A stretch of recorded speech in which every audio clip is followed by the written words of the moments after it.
You can't tell the dude in charge that, nah man, I'm the illest, I'm the best.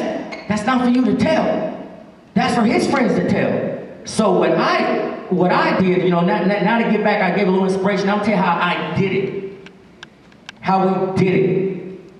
We fresh out of jail. Mac Dre steps out of jail. He was in jail for a conspiracy to commit bank robbery. He gets out of jail, we have this meeting. He's like, man, we gotta change what we're doing, man. The world's on us, the federal case is crazy. You know what, the world knows we gangster, they know how the West Coast runs. We're gonna start partying. I'm gonna change this romper room shit into some Diz shit.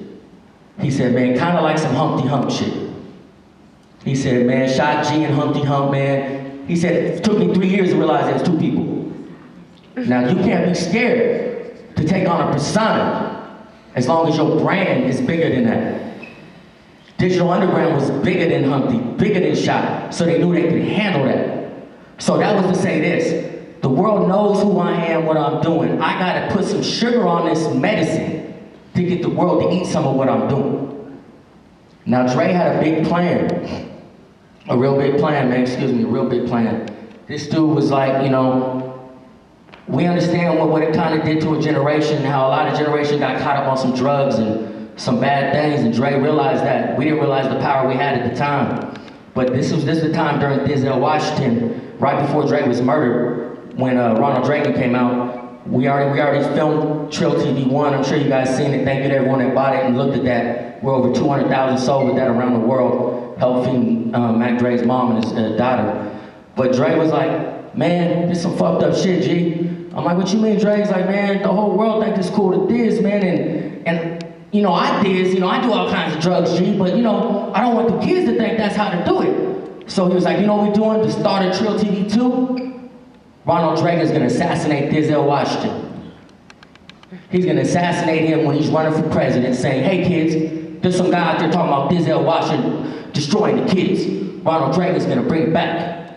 So we never got a chance to show that. Even though we had the footage already, we thought it'd be too hard for the fans to see him get assassinated in that Trill TV 2. So we took it to where it was. And Dre's dream, Dre was saying, man, you know, I got Vallejo sold up, I'm cool, I got my money. He said, but how about all these other neighborhoods around the Bay Area and the West Coast? Because how about Oakland, you know? How about Richmond? How about Frisco? So Dre's like, man, G, I need you to help put together this Diz Nation, man, where we find people from each city and put them together and give them a platform. So that's what Dre did. That's to say this, if you guys ever become in a position to do something, you gotta give them platforms, because you'll never be strong enough to do it yourself. You know what I mean? And I miss my Cuddy, man. I miss Mac Dre. I really do. And you know, and I appreciate everyone for the support of that. But I'm still living out here, and we live in this dream. Promise you, no one says it's possible. No one says it's possible. I have a science degree. I don't use it. You know how dope that is to have a science degree and don't use it? I be telling my niece, she goes to private high school, and she's like, Uncle G, man, you be doing the music. I fuck school.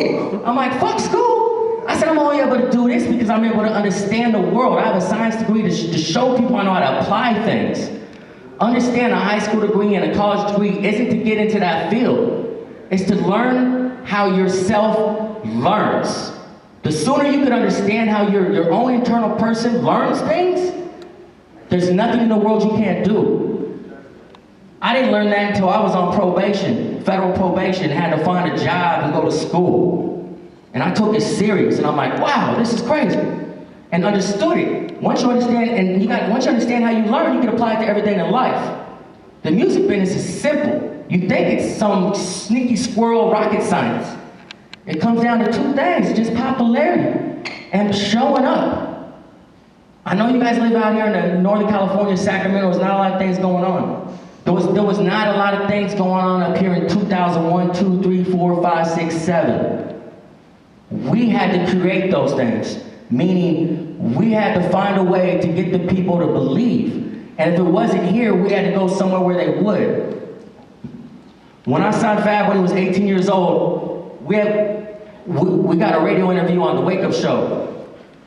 We had a mixtape by Funkmaster Flex, when Funkmaster Flex was like the biggest shit on the planet. My brother helped us press 20,000 of the things. I borrowed my brother's shell card to go to the Wake Up show. We didn't come back for a month and a half. We lived out the truck and a shell card. We went from Texas to Arizona to Minnesota to Idaho to Kansas City, neighborhood to neighborhood, handing out these CDs. We could have sold them, but I knew I can't expect someone to spend money to become a fan. That's not what I wanted. I wasn't gonna leave Austin, Texas without handing that CD to enough people. It comes down to people. If people could teach people about people, then we can love each other. Understand that. So what you gotta do is simple math. I'm gonna tell you a small trick that everyone can leave with today on my way out. If you meet 30 people a day for 30 seconds apiece, total of 9 minutes, not long, 30 people a day, in 3 months your life will change. Your whole music career will change. It happened to every single person I've ever worked with. Every single person. Because by the time that happens, you now have almost 3,000 people in a span of 3 months. And it's not promoting these people, it's just meeting people and telling them your dream and what you're trying to do. Figuring out what they're doing. Small, hey, how you doing? Hey, Dada. Keep it small. Because when it comes back around, it's gonna be ready. Really ready. People will say, oh, I don't know, that's what they do. If you got money to wrap your vehicle, wrap that vehicle, put your face on the side of it. Let people know you're famous before you're famous.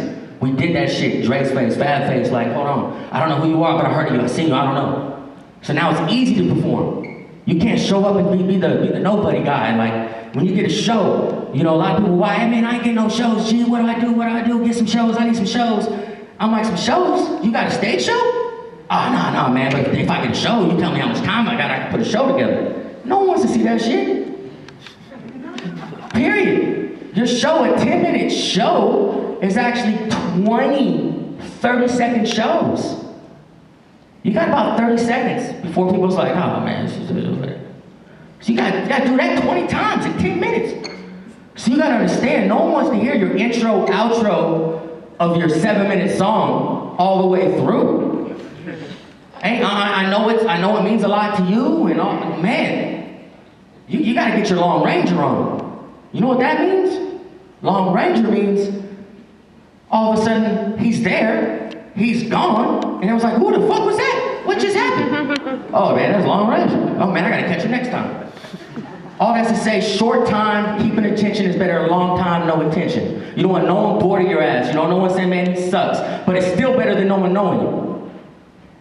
Understand that. Don't go anywhere without promo material, printed materials, QR codes, all the shit. Get your publishing together. Y'all know about publishing, I'm gonna talk about it later. But there's one thing I need to talk about publishing. They just introduced something this year. It's called On the Stage. They've always had it, but now it changed. On the Stage now means this.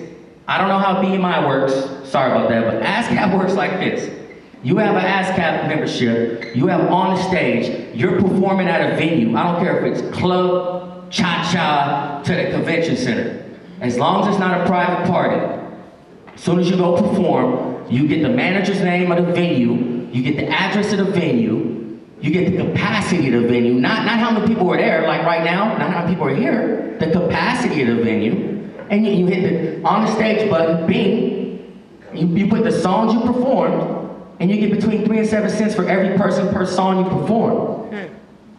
You're like, yo, what does that mean? Oh, I don't know. Don't mean much. 1,000 people, you know, it's an extra $30 per song you perform. Capacity, oh, I got a convention center, hosts 10,000 people. Wow, I performed 7 songs. That's $2,100 without anyone seeing nothing. Just mailbox money. I don't know how you feel. I love mailbox money. I love that mailbox money when your neighbors don't know how the hell, like, man, what the hell he doing? Go out at night. Where's this boy? He got Benzes in the driveway? What's he doing? That mailbox money. And that's what licensing and mechanical rights and all that shit's about. Like, that's the deep end. They're gonna get into that. I'm just trying to inspire. But if you ain't got that together, if you're relying on CD sales and splitting your $4, it's not gonna happen. You know, I don't care if George Lucas himself came to you and said, man, I love your song. I want to put it in my movie. And then you spend 2 weeks getting him the song, and he put it in the movie. And then the legal department hits you up like, hey, how you doing, Mr. Archer? Man, I need your publishing for that song you sent me. I'm like, man, I don't got publishing. Bro, we can't use your song. Because we can't prove you own the song. So without publishing your music, you can't prove you own it. Don't get me wrong, your music copyrighted the moment you do it. You own the music, it's copyrighted and no one can steal it. You know, old school, you had to send it yourself and all that. But legally, you own it the moment you record it. It's timestamped in the computer. The reason you copyright it legally is so there's legal action. There's real legal repercussion. And don't copyright every song you do. That gets expensive. Put them in groups. It's like $55 for a compilation of songs. So if you're a producer, I'd be doing 20, 30 song banks, copyrighting them at $55 a piece, so now they copyrighted them. Then you go to your publisher and you put them all up on there. So now you can feel comfortable about sending anyone and their mama your beats. Don't care if they steal it, don't matter to me. Because I'm gonna come get it. And you don't need to. Just ask Cap and everyone else can come get it. I know my time's running short. I don't mean to just ramble on that seat, but can I have a couple seconds for some questions? Anyone got any questions? Because I would hate to leave the stage without having to answer any questions. Any question at all? Please. Yeah, when you said publish, what exactly do you mean publish? Publish, what I mean by that is, there's a couple companies, the ones I know about is ASCAP and BMI. If you're a music writer or a producer, it's simple, you go to you could Google ASCAP, it's really ASCAP.com or BMI.com. You go there and then you apply to become a writer or a producer or a publisher. If you're a music publisher, that means you're the label putting out the music. If you're the writer, you're the one singing the song, writing the song, or producing the song. So those are the two different ways. I almost forgot to say, because I didn't see it on the list. Anyone heard of Sound Exchange in there? Is everyone a member of Sound Exchange? No. Period. Sound Exchange is very important. You guys know about Mediabase and BDS? Mediabase and BDS is how the real world tracks radio spins on big radio stations. So you can't call the radio station in Las Vegas and say, I'm getting 200 spins a week. And he's like, really? He's like, that's funny. Your song's not even registered. So the small things you gotta do even to play the game, like you can't show up to the game without your uniform on. That means your song gotta be registered. Someone's gonna give you a chance. He wants to make sure you're ready to play. So you gotta be ready to play before you ask for that. You know? If you're a writer and you own a company, is it better to publish as a company for BMI or ASCAP or just as a writer? To me, I'm doing both. Gotta do both. Protect yourself, because as a writer, you own the writings. Now, even if you're the same writer who's gonna put it out, you wanna be the company to own that, because if you only own the writer, then some other company's gonna say, well, we're gonna publish that music, you know what I mean, that music, so you gotta control the whole pie. Because the way the pie works is 100% pie. 50% goes to the music publishing company, 50% goes to the writers and producers. People say the producer gets 50%, that's because it used to be two pies, 200% pies. Music publishing company and the writers. You know, and just because they say the producer gets 50% of the pie don't mean it's so. Just because they say the writer of the hook only gets 7-8% doesn't mean it's so. Create your position, create your worth. Say no with money, period. Oh, you want me on that? Hold on. Simple case in point, my artist, Mr. F.A.B, got 2 platinum records this year. Almost $500,000 in royalties. For writing 2 records, hooks. He wrote the song, you know, Girls Ain't Loyal. You heard that song? He was part of that writing team, and he also was a B.O.B. headband. Now, these opportunities don't come just because you're a dope writer, it's because you're there. You're there and you do something a little doper than the person there is doing, and then you claim your stake. You know what I mean? Any other questions? How much is it to actually trademark your name or whatnot? Trademark is, it kind of depends on what you're trademarking for, but if it's for like a stage name, it's between, I want to say, $65 and $120 or something like that. It's not that much. Okay, cool. How do you feel about independent artists using like one-stop shop, like cdbaby.com for distribution? How do I feel about that? Yeah, like do you think it's more of an advantage or a disadvantage? My hype is it makes no sense to use a one-stop shop if you're not using the stops. If you think, oh, I'm gonna sign up to CD Baby or I'm gonna sign up to TuneCore and my job is done, it's not. So if you got someone that's gonna go out there and actively try to get you mechanical rights and try to license your music and gonna try to be on top of your publishing for you, ain't nothing wrong with that. Embrace that until you're in a position to do it. But then at the same time, you gotta go after it. Like, you gotta really go after it. The more you work, the more they're gonna work for you. If every week you're publishing 2-3 songs up on ASCAP, and all of a sudden you got 75 songs, now I think someone at ASCAP might take your phone call. Because now you're a working artist with them, and now you're like, man, I got 75 songs up here, let's try to get some money off it. Because that's what ASCAP does. So next you know, you might have a representative now. You gotta build your worth in this industry. They've been doing fine without you. Anything else? Anyone want to pop against me? All right, well, thanks for having me very much. Appreciate it.